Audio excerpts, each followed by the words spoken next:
Carl Jung unveiled a truth that would send a chill down the spine of every narcissist.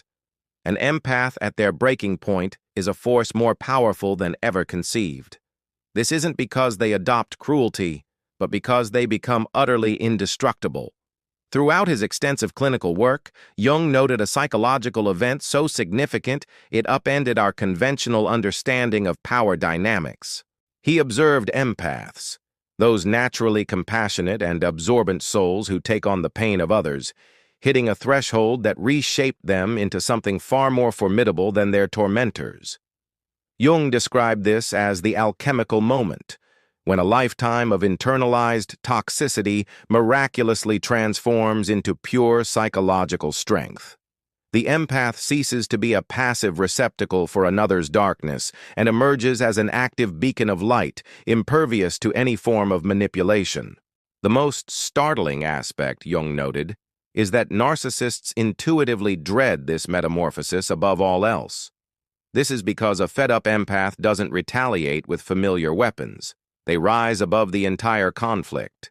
Let us delve into Jung's most profound insights on what unfolds when the most tender-hearted individuals finally declare enough, and why that pivotal moment alters everything.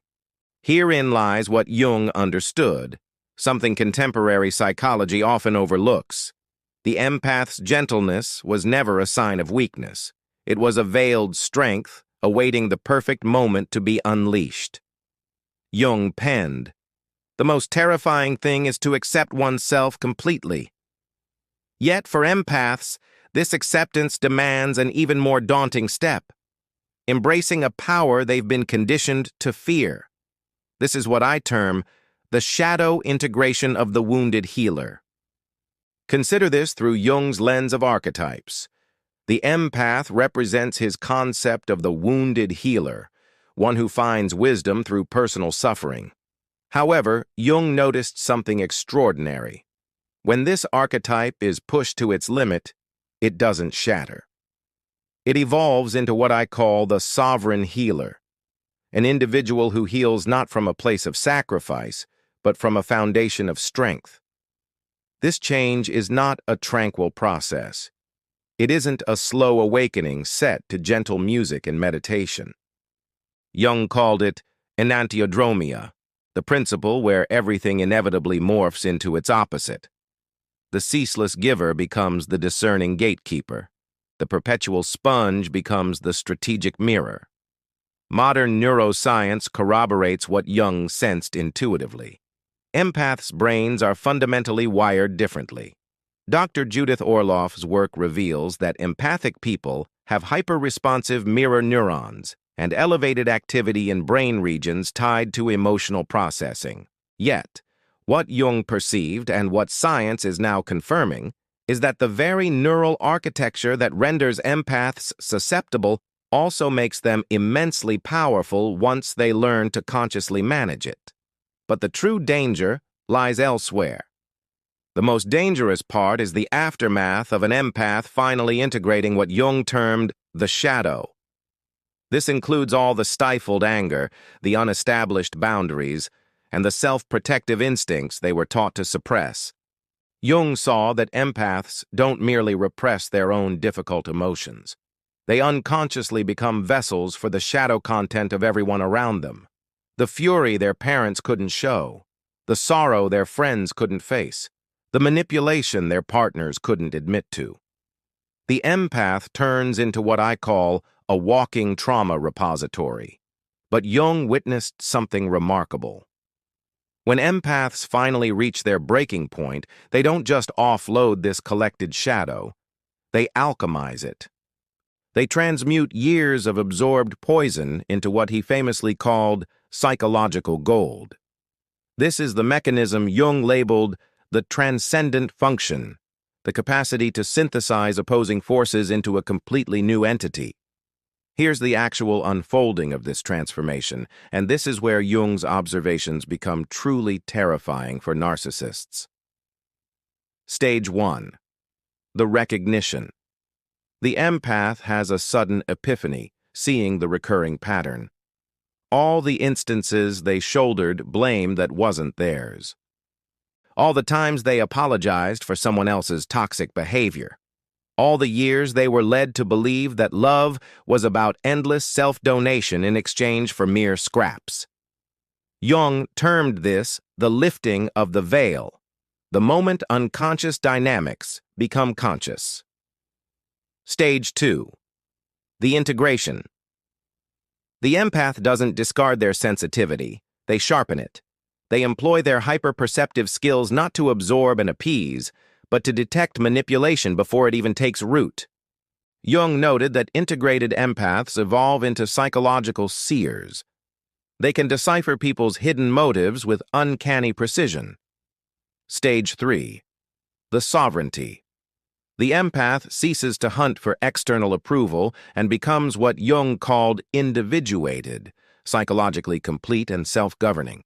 They no longer require another person to feel whole because they have completed themselves through deliberate shadow work. This journey gives rise to what I call the empathic paradox. The more an empath integrates their shadow, the more authentic their compassion becomes. But this compassion is no longer naive. It is fierce, insightful, and profoundly intimidating to anyone who relies on empathic dysfunction to maintain their sense of power. If you've been told you're overly sensitive, yet sensed a concealed power within that sensitivity, comment, "My sensitivity is my superpower." You are now uncovering what Jung identified as the dark side of empathy. This isn't about absorbing others' suffering, but the conscious application of empathic skills for discernment and self-protection. When an empath awakens, their sensitivity doesn't wane. It becomes surgical. They can perceive the narcissist's true emotional state behind their facade. They sense manipulative intent as it forms. They pick up on falsehoods through micro-expressions and energetic fluctuations that most people miss entirely.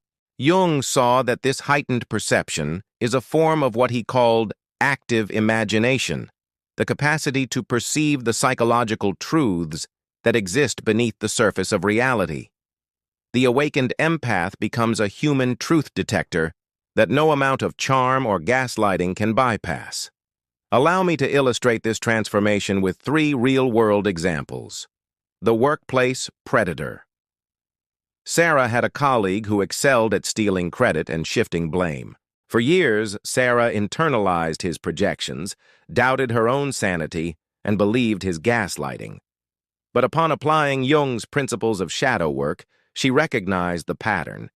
She ceased explaining herself, stopped defending her contributions, and quit trying to prove her value to someone whose validation was meaningless. The change was instantaneous. Deprived of Sarah's emotional energy, her colleague's carefully constructed mask began to crumble. Others began to see his true behavior because Sarah was no longer absorbing the tension he generated. She had developed what Jung would call psychological immunity to his tactics, the family manipulator. Michael's mother had wielded control over him for decades using guilt, shame, and emotional blackmail. She would hint at self-harm if he set boundaries, adopt a victim role when he found success, and steer every conversation back to her own suffering. Michael had spent his life acting as her emotional caretaker. But once Michael integrated Jung's teachings on individuation, he disengaged from the drama. He could feel compassion for his mother's struggles without assuming responsibility for them. He established boundaries firmly and without lengthy justification. He refused to be ensnared in arguments over his life choices. His mother's manipulations grew more frantic, then slowly faded. Without Michael's participation, she had to seek healthier ways to cope or find new sources of supply. Michael had become what I call manipulation-proof, the romantic vampire. Lisa was in a relationship where she constantly tiptoed around her partner, managing their moods and accepting the burden of their happiness. She thought love required endless sacrifice and that her partner's constant criticism was a tool for her self-improvement. Upon discovering Jung's work on psychological projection, Lisa realized her partner was using her as a receptacle for their own self-loathing.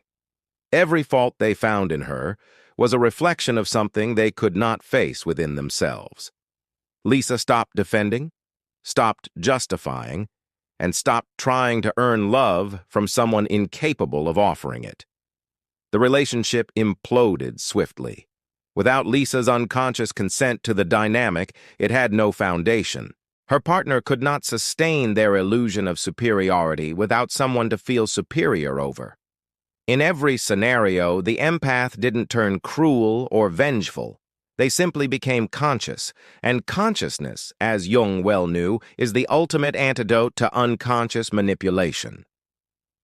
But this is where Jung's insight becomes truly revolutionary. The fed-up empath doesn't just break free from the narcissistic pattern, they transform it into wisdom, granting them immunity to future manipulation. Jung referred to this as the integration of opposites. The empath learns to balance both compassion and discernment, openness and boundaries, love and self-preservation. They become what I call the integrated warrior healer, someone who can love with ferocity while protecting themselves absolutely. This integration triggers what Jung called the transcendent function, a psychological state where seemingly contradictory forces merge to create something far greater than its individual parts. The empath's perceived weakness becomes their strength, while their original strength is refined, not lost. Instead, both attributes evolve into conscious wisdom. Jung witnessed this transformation repeatedly in his patients. He wrote, "One does not become enlightened by imagining figures of light, but by making the darkness conscious." For empaths, this involves not just acknowledging their own shadow, but understanding how they've been unwitting participants in their own suffering. The awakened empath understands they were not targeted by chance. They were selected for possessing what the narcissist lacks: the capacity for genuine emotion, deep connection, and true empathy. However, instead of giving these gifts away indiscriminately, they learn to share them consciously with those capable of reciprocation. This sparks what I call the empathic revolution. Rather than trying to fix the unfixable, empaths start to find and cultivate relationships with other conscious individuals. They are no longer drawn to broken people needing rescue, but are instead attracted to whole people who desire mutual growth. If you now see that your empathy is not a liability to be contained but a strength to be wielded, comment, "I choose who receives my energy." Here is Jung's RISE framework for empathic empowerment, rooted in his principles of individuation and shadow integration. R. Recognize the pattern. Jung stressed the critical importance of making the unconscious conscious. The empath must acknowledge how they have contributed to their own depletion. This is not about self-blame. It is about empowerment. Jung stated, "Until you make the unconscious conscious, it will direct your life and you will call it fate." Begin to observe your interactions. What leaves you feeling drained? Who consistently takes more than they reciprocate? What justifications do you create for remaining in draining situations? Jung called this an examination of conscience, not in a moral sense, but in a psychological one. I.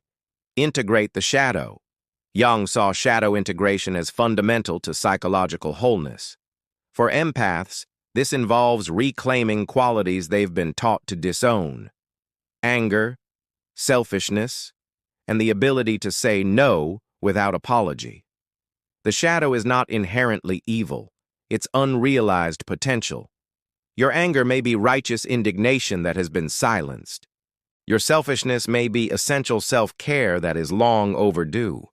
Your ability to set boundaries might be wisdom that has been mislabeled as coldness. Practice expressing these shadow aspects in small, controlled ways. Decline a request without a long-winded excuse. Allow yourself to feel anger without rushing to rationalize the other person's behavior.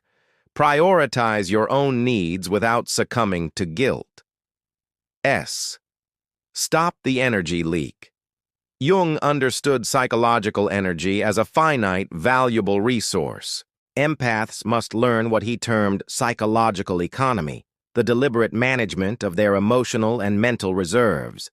This involves pinpointing energy drains and methodically sealing them.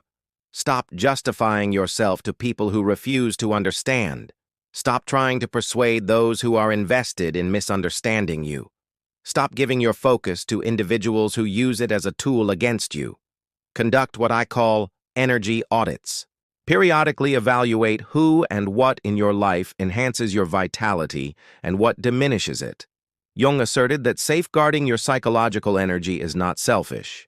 It is a prerequisite for mental health. E. Embody authentic power.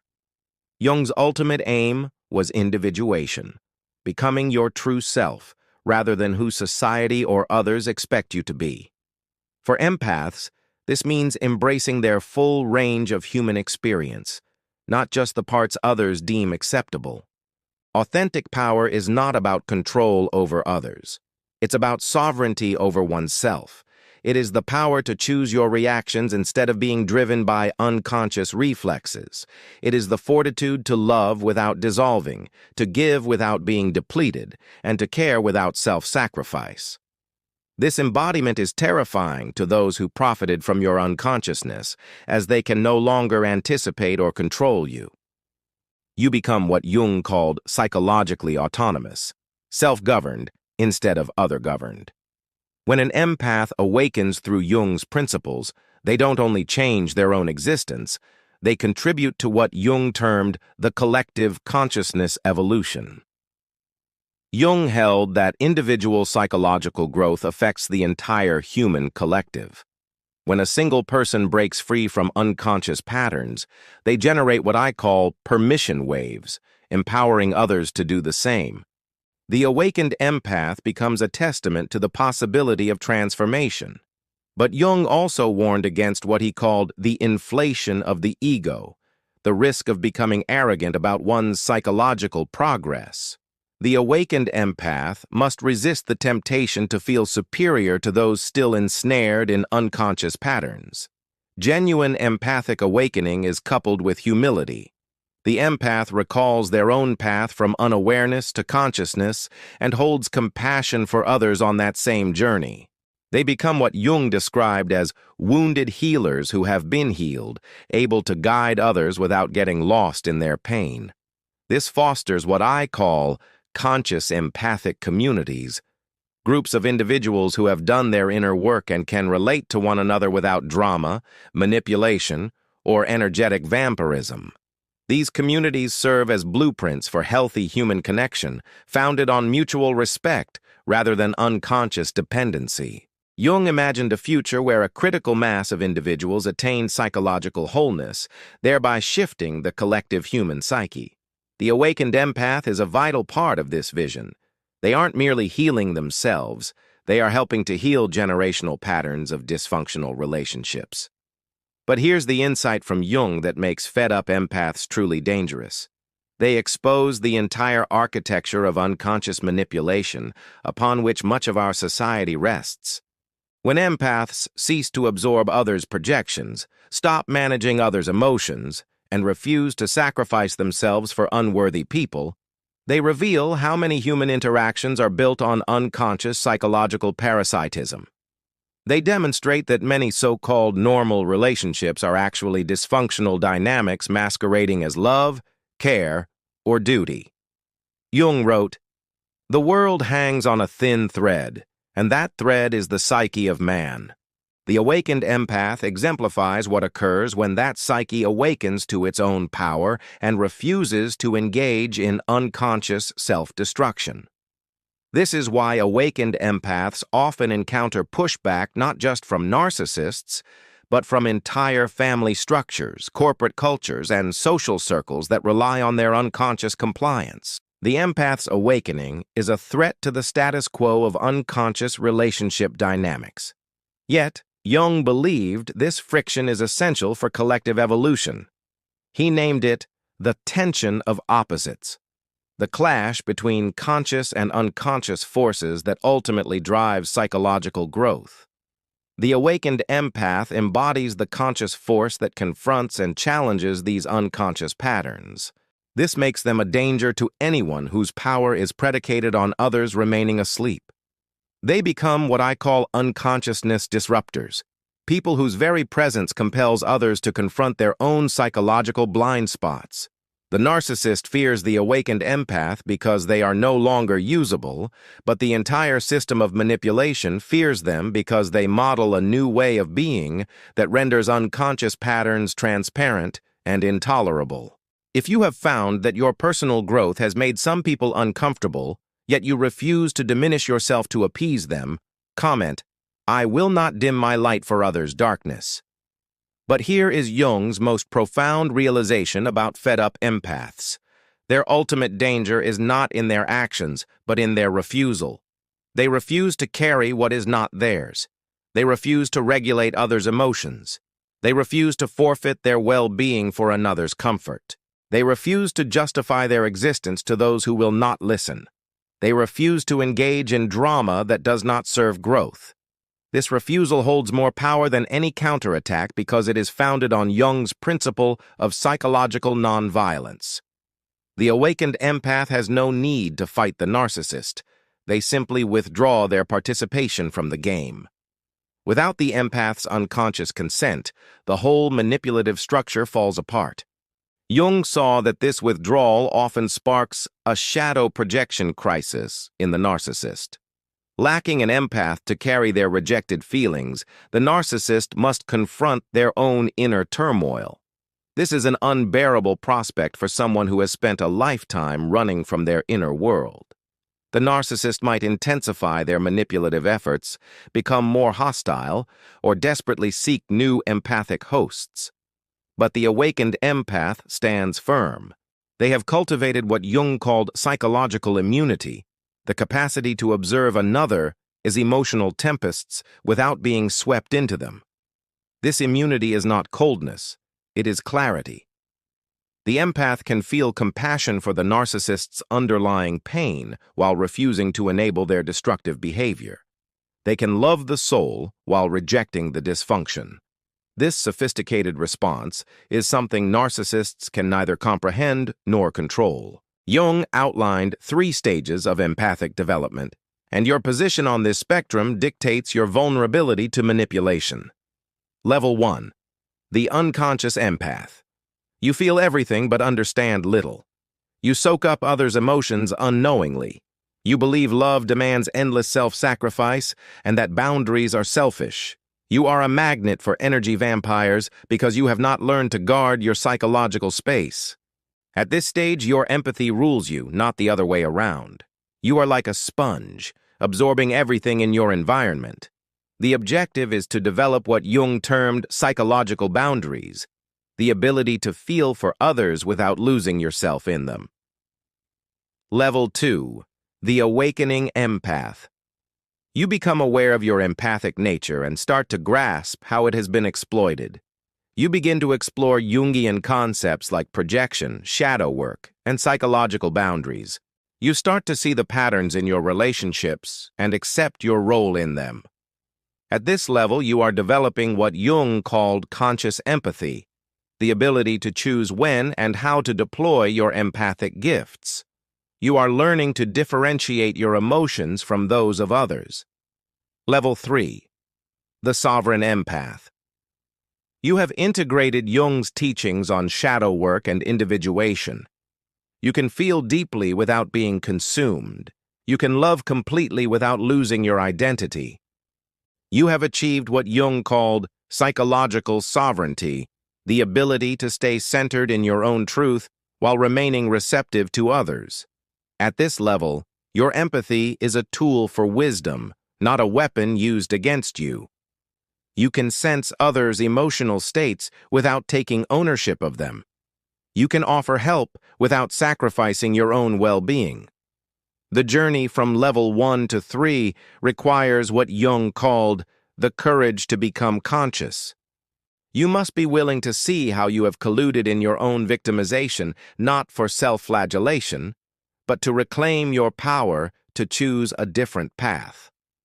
But Jung offered a crucial warning about empathic awakening that every fed-up empath must heed. With great psychological power comes great responsibility.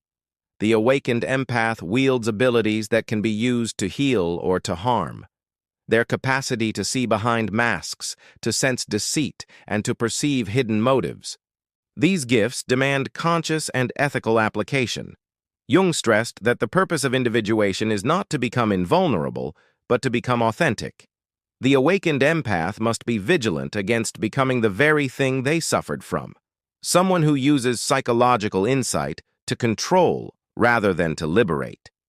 The highest form of empathic awakening is what Jung called conscious compassion.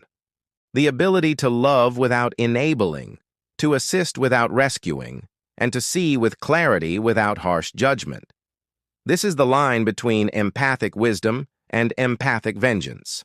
Some empaths, upon first discovering their power, want to use it to punish those who wronged them. They want to unmask narcissists, shame manipulators, and inflict the pain they once felt. But Jung knew this only keeps one chained to the dynamic they seek to escape. True empathic sovereignty is rising above the desire for revenge. It means using your gifts to build healthy connections, not to demolish unhealthy ones. It means being dangerous to manipulation while remaining a safe harbor for authentic connection. The fed-up empath's ultimate strength lies not in what they can inflict upon others, but in what they can create for themselves. A life of genuine relationships, conscious decisions, and profound peace.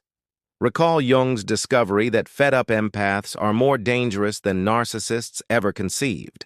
The danger was never about becoming cruel or spiteful. The danger was in becoming conscious, sovereign, and immune to manipulation. Jung wrote in his later years, "The privilege of a lifetime is to become who you truly are." For empaths, this means embracing their sensitivity and their strength, their compassion and their discernment, their capacity to love and their right to be loved authentically in return. The empath who finally says no more doesn't lose their ability to feel deeply. They gain the ability to feel wisely. They don't shutter their heart. They learn to open it selectively to those who have proven their worth through their own consciousness and integrity. Jung noted that the greatest threat to unconscious systems is not active opposition, but conscious disengagement. When empaths withdraw from dysfunctional dynamics, those dynamics can no longer be sustained. Your sensitivity was never a flaw. It was your internal alarm system, warning you of toxic individuals and situations. Your deep feeling was never too much. It was the full, vibrant spectrum of human experience that others had learned to suppress.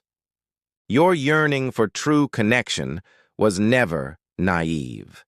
It was your soul's compass pointing you toward relationships deserving of your depth. The narcissist dreaded your awakening because they knew that once you saw the truth, you could never be deceived again. Once you valued yourself correctly, you could never be devalued. Once you recognized your worth, you would never again be convinced to accept less. Jung's vision was of a humanity that had integrated all parts of itself, light and shadow, strength and vulnerability, love and boundaries. The awakened empath is the living embodiment of this integration.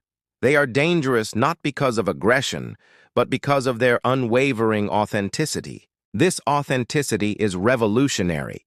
It refuses to play by the unconscious rules that keep dysfunctional systems running. It declares, "I will no longer carry what is not mine.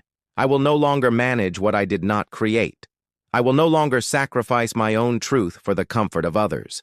If you are ready to stop being a danger to yourself and start being a danger to manipulation, comment, "I am sovereign in my empathy." Your journey from unconscious victim to conscious sovereign is more than a personal transformation. It is a contribution to collective healing. Every empath who awakens paves the way for the next one. Share this with someone who needs to be reminded of their empathic power. And if you wish to understand more of Jung's insights into empathic defense, watch my video, Final Warning to Empaths. They're feeding on your light. where I explore Jung's most chilling discovery about energy vampirism. Subscribe, because we are only just beginning to map the territory of empathic sovereignty. Remember, you are not too much, you are not too sensitive, you are not too deep. You are precisely what this unconscious world needs to awaken. Thank you for watching. I'll see you in the next dimension.